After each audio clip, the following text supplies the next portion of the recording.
Honourable Ministers, Mr Deputy Secretary-General, Regional Director, distinguished guests, ladies and gentlemen, good morning everyone. It's always a pleasure for me to have the opportunity to address such a distinguished group of people who are so dedicated to achieving good health for all at all ages. When you ask someone what the most important thing in life is, the answer is more often than not health and happiness. Although two answers, it's hard to imagine one existing without the other. And studies show that a person's health is one of the strongest predictors of happiness. But the link between health and happiness is very complex. So your ambition to achieve good health for all at all ages will directly impact economically, socially, and environmentally our lives and societies in so many positive ways. For example, by reducing poverty, creating growth, and increasing the quality of life, and of course, happiness.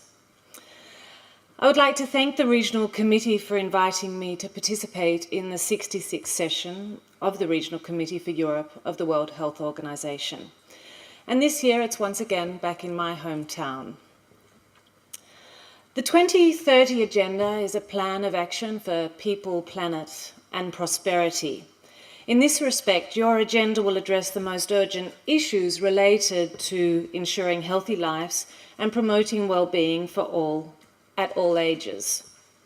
I'm excited about the prospects, the potential, and the vision that you here in this room today can contribute with to the Sustainable Development Goals. And I'm confident that we collectively possess the necessary dedication and commitment to maintain the momentum towards healthier and more equitable populations in Europe by 2030. The progress and successes that have been achieved over the past years are a testament to your ambition and commitment. And although the bar is constantly being raised and new goals constantly being set, it is also important to take a moment to recognise how far the region has come, to reflect on just how much health and well-being within the region has been improved. I share in the belief that girls and women are the key to building healthy, prosperous and sustainable societies and communities. Today, more than ever, this belief is recognised explicitly in the new Sustainable Development Agenda. Our ability to achieve truly transformative change and results across all 17 goals is dependent on the realisation of gender equality and significant progress achieved for women and girls. In May this year, 6,000 people from 169 countries participated in the 4th Women Deliver Conference here in Copenhagen. The conference was a perfect platform to accelerate effective implementation of the 2030 Agenda, with a specific focus on how to effectively deliver the SDGs so they became a reality in the lives of girls and women all around the world. In short, how to make the world a better place for us all. Naturally enough, health, in particular maternal, sexual and reproductive health and rights, and gender equality, education, environment, and the economic empowerment and goals of women were high on the agenda.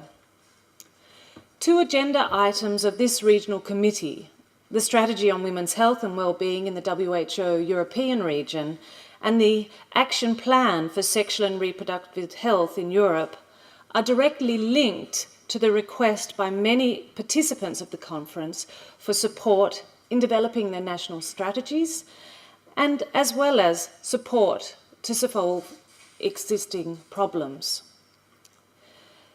This WHO strategy recognises women's health from a life course perspective and focuses on the impact of gender inequalities recognised by SDG number 5 on health outcomes for women. It provides a guide for the health sector on tackling existing discrimination, biases, and one of the most widespread violations of human rights, violence against women. Investing in a life course approach in health means ensuring the promotion of a healthy start to life and meeting the health needs of individuals throughout life.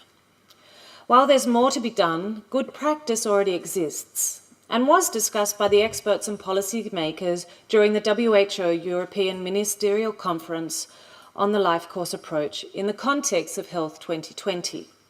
It resulted in the Minsk Declaration and calls for immediate joint action. And this will be further discussed this afternoon in a session. Two areas where I find this life course approach to be particularly valuable are the promotion of immunisation and combating antimicrobial resistance, one of the main threats of our time to global health. Through the success of antibiotic treatment, we have grown to believe that antibiotics can pretty much cure anything. And this misconception is very widespread. And in order to be successful in addressing antibiotic resistance, we need to change people's attitudes and behaviours. Understanding the issues and acting accordingly is at the core of the solution.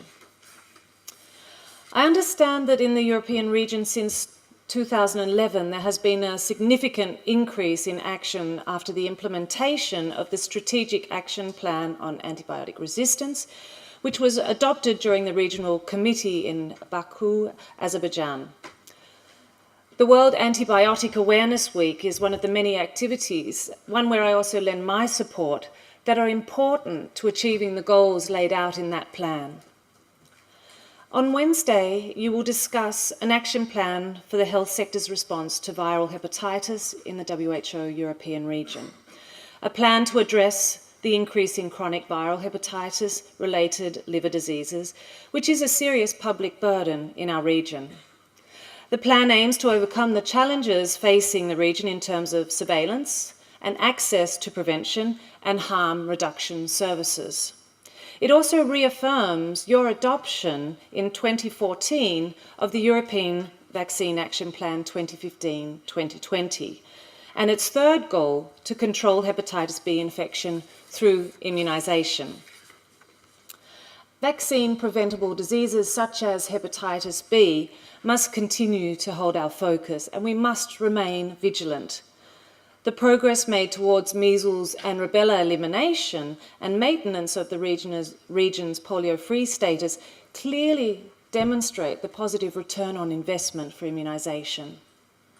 Controlling hepatitis B is achievable.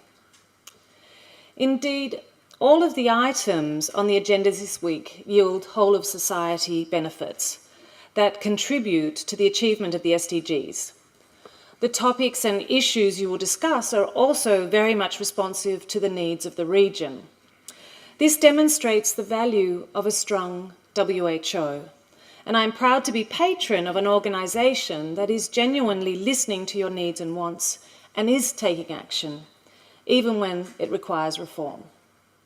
It is a bold and courageous step WHO now takes to strengthen the region's collective ability to respond to emergencies and to be better prepared and more resilient to public health threats. I applaud your dedication to improving health and well-being of every person in this richly diverse region. With these words, I wish you all health and happiness and success for the coming week. Thank you.